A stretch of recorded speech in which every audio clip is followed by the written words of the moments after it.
शाम का वक्त था। कराची की सर्दी भरी हवा सड़क पर ठहरी हुई थी। आसमां का रंग धीरे धीरे सुरमई होता जा रहा था। स्ट्रीट लाइट्स एक एक करके जल रही थी। लोग घर जाने की जल्दी में थे, लेकिन शहर की रश भरी जिंदगी के बीच एक बस स्टॉप ऐसा भी था जहां हमेशा तन्हापन रहता था। उस बस स्टॉप पर खड़ा था रिजवान, एक आम ऑफिस वर्कर, थका हुआ पसीने और सर्दी की मिली फीलिंग के साथ। वो लास्ट बस का इंतज़ार कर रहा था। उसकी शिफ्ट देर तक चल गई थी और अब उसे सिर्फ घर का सुकून चाहिए था। वो अपना फ़ोन चेक कर रहा था कि अचानक उसकी नज़र बस स्टॉप के कोने पर पड़ी। वहाँ एक औरत खड़ी थी, बुर्का पहने हुए, बिल्कुल सीधी, बिल्कुल सुन। और सबसे अजीब बात, वो हिल नहीं रही थी। ना उसने कोई रिएक्शन दिया, ना उसने फ़ोन देखा, ना इधर उधर हरकत की।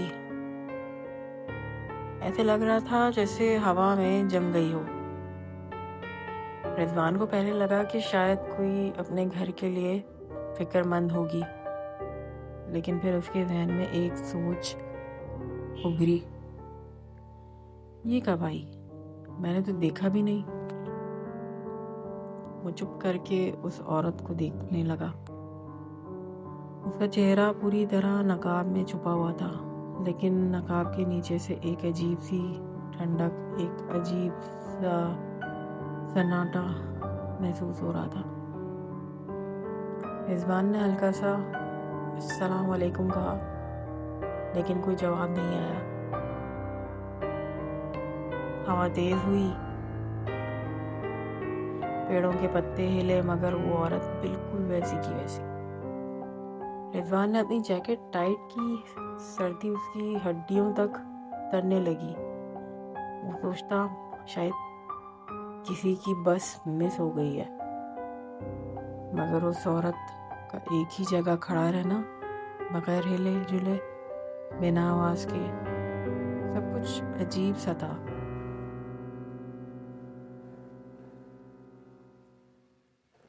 डर तब बढ़ा जब रिजवान ने देखा उस औरत के पैर जमीन को बिल्कुल टच ही नहीं कर रहे, जैसे थोड़ी सी हवा में लटक रहे हों। रिजवान के सीने में एक ठंडक सी दौड़ गई। उसने फौरन नज़र फेर ली, जैसे कि देखा हुआ उसने एक्सेप्ट ही ना किया। तभी दूर से बस का हॉर्न सुनाई दिया। हेडलाइट्स की रोशनी ने डार्क रोड को चमका दिया। रिजवान ने सुकून का सांस लिया। खुदा का शुक्र, बस आ गई। वो फौरन लाइन की तरफ चल दिया। बस रुकते ही दरवाज़ा खुला, 2-3 लोग उतरे और कुछ चढ़े।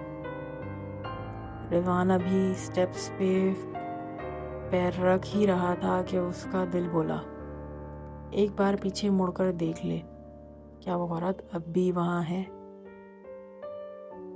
पता नहीं क्यों, मगर उसने धीरे से पीछे देखा और वो औरत गायब। एक सेकंड पहले जहाँ वो खड़ी थी, वहाँ अब सिर्फ खाली कोना था। हल्की सी हवा चल रही थी, मगर कोई इंसान नजर नहीं आ रहा था। ना बस में चढ़ी, ना रोड क्रॉस की, ना दूर चली। बिल्कुल गैर इंसानी चीज की तरह हवा में घुल गई हो। रिजवान का गला सूख गया। उसने बस के अंदर जगह ली और खिड़की से बाहर देखने लगा, मगर कोने में खाली जगह अब भी उसे घूर रही थी। रिजवान ने पूरी राइड चुपचाप गुजारी। उसका दिमाग सिर्फ एक सवाल में उलझा हुआ था, अगर वो इंसान नहीं थी तो क्या थी? घर पहुंचकर उसने दरवाज़ा बंद किया। घर में अंधेरा था। लाइट ऑन करते ही उसने सीधा पानी का ग्लास उठाया।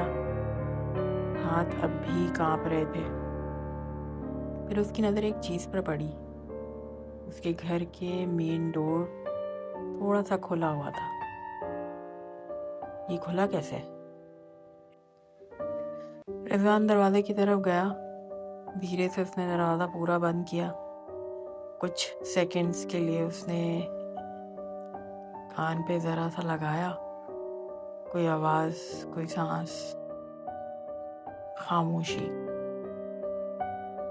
लेकिन फिर रूम के अंदर कोई हल्की सी टप टप की आवाज़ आई, जैसे पैर, लेकिन पैर जो ज़मीन को छू कर नहीं चल रहे होते। रिजवान ने सांस रोक ली और वो आवाज़ धीरे धीरे उसकी तरफ बढ़ने लगी।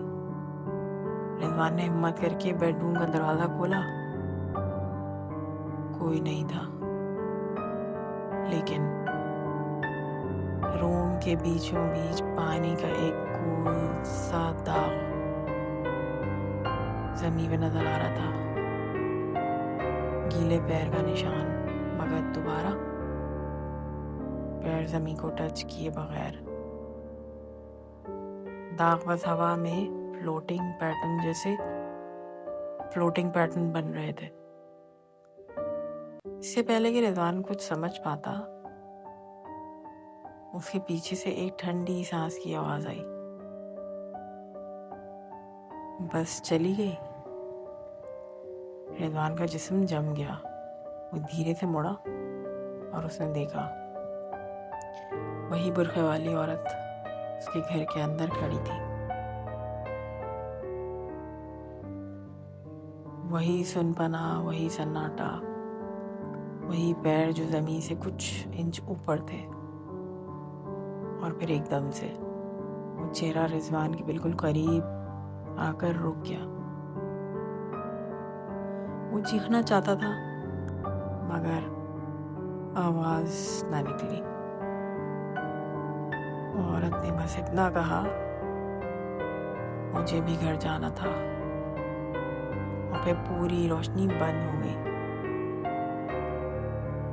बस हवा का एक झोंका और वो फिर से गायब।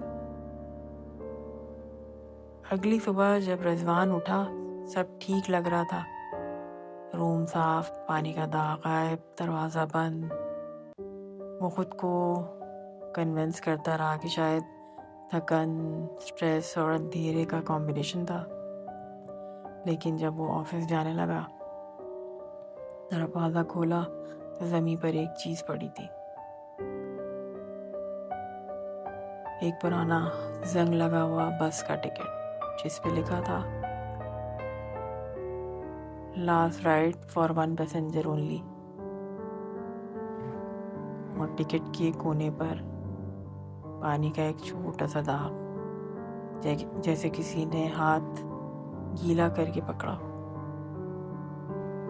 रिजवान समझ गया वो रात सिर्फ शायद शुरुआत थी।